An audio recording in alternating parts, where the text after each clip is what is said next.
Study with your master में आपका स्वागत है। हम वर्क एंड टाइम में पिछले वीडियो में एक टाइप को हल किए थे, उसको देखा गया था कि किस तरह से लगता है।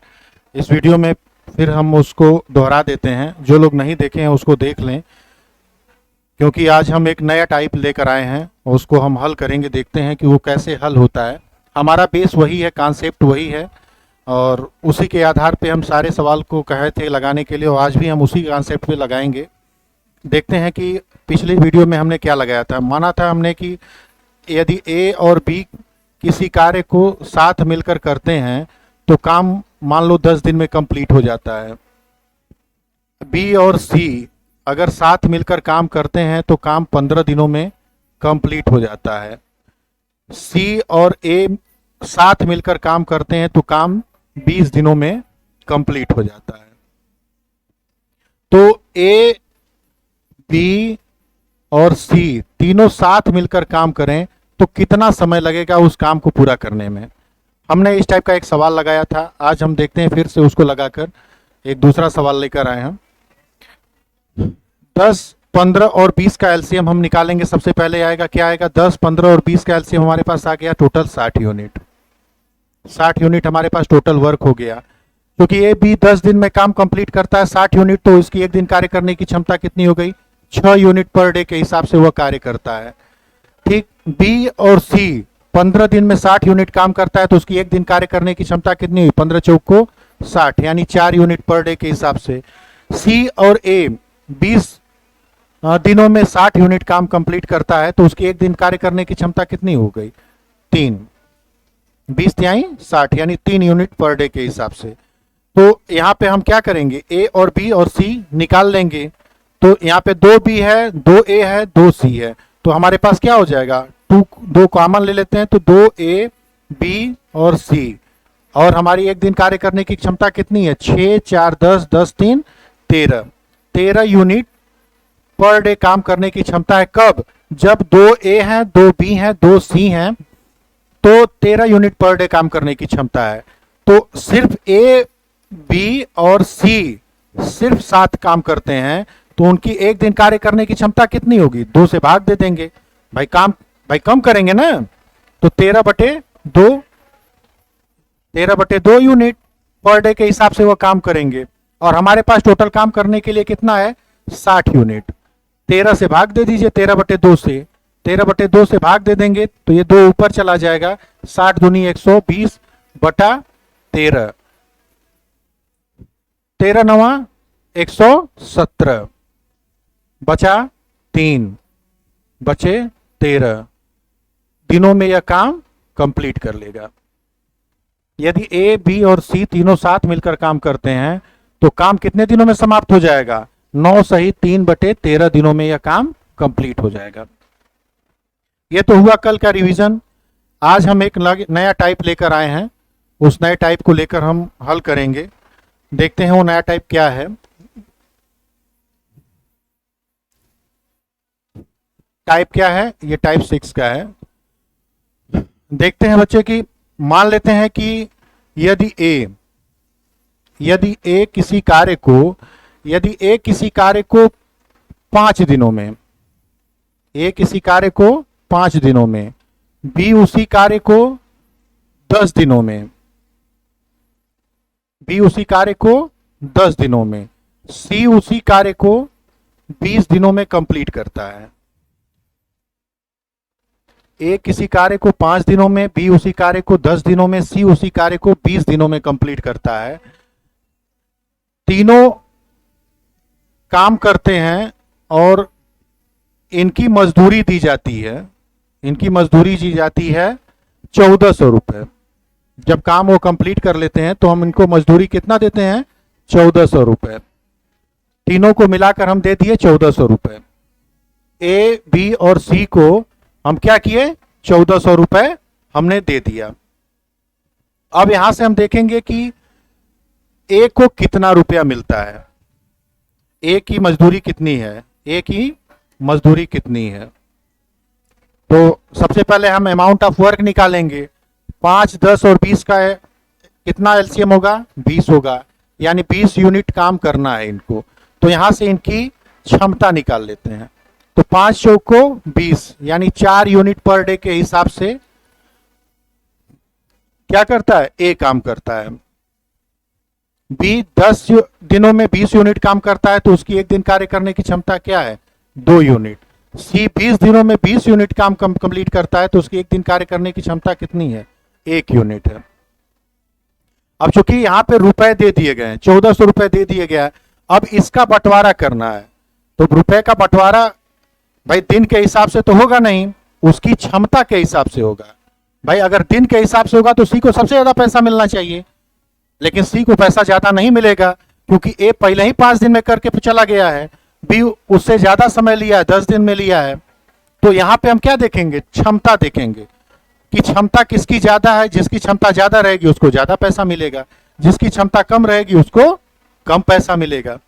अब यहां पे हम देखते हैं कि ए की क्षमता कितनी है, 4 यूनिट है, बी की क्षमता 2 यूनिट है, सी की क्षमता कितनी है, 1 यूनिट। तो यानी दोनों की क्या कुल क्षमता कितनी हो जाएगी, तीनों की, यानी 7 यूनिट क्षमता हो जाएगी काम करने की। और हमको दिया गया है कितना, 1400 रुपए दिया गया है, 1400 रुपए दिया गया है।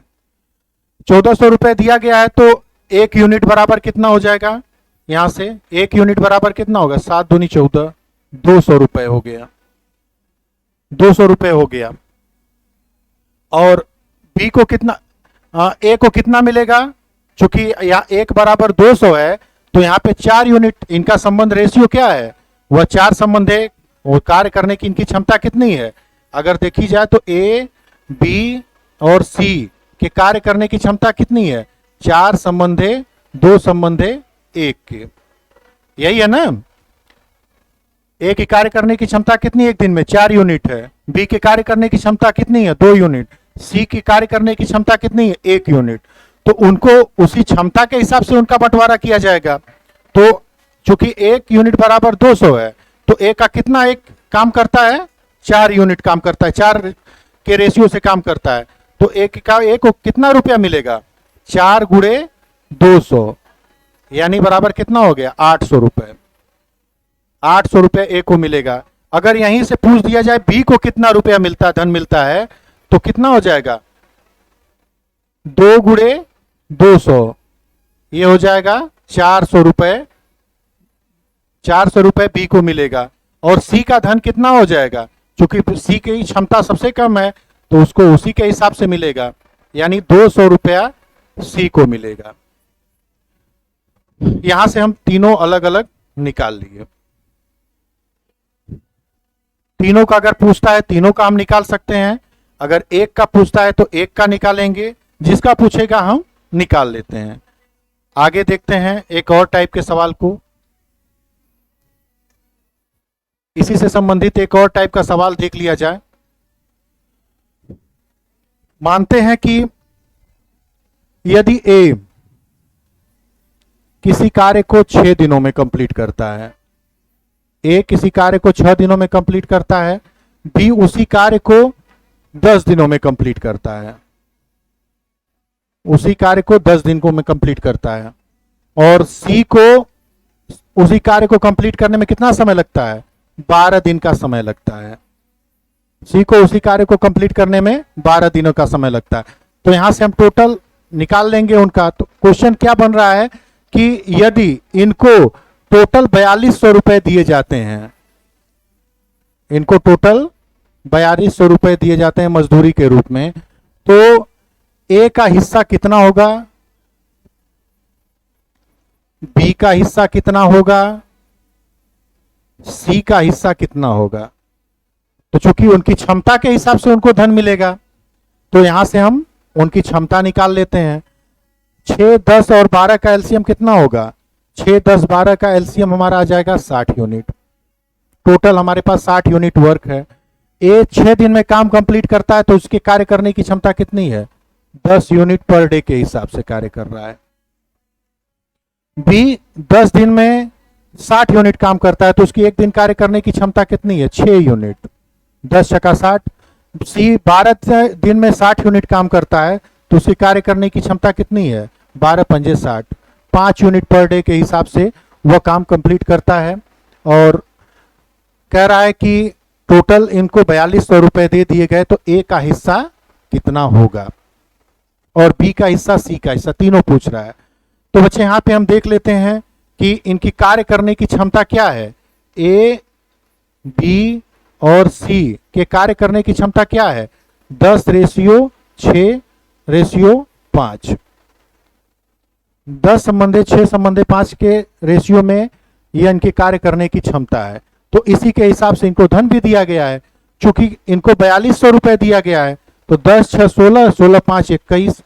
चूंकि 21 यूनिट कंप्लीट कर रहे हैं ये लोग काम, 21 यूनिट कंप्लीट कर रहे हैं, तो इनको कितना धन मिल रहा है, 21 यूनिट कंप्लीट कर रहे हैं तो इनको कितना मिल रहा है, 4200 रुपए मिल रहा है। तो 1 यूनिट कंप्लीट करने में इनको कितना मिलेगा, 21 दूनी 42, 200 रुपए मिलेगा। तो ए को कितना धन मिल रहा है, क्योंकि ए 10 यूनिट काम करता है एक दिन में, तो उसकी क्षमता के हिसाब से 10 गुणे 200 बराबर 2000 रुपए ए को मिलेगा, ए को 2000 रुपए मिलेगा। बी के कार्य करने की क्षमता कितनी है, 6 यूनिट है, तो बी को कितना मिलेगा, 6 गुणे 200, यानी कितना हुआ, 1200 रुपए हो गया।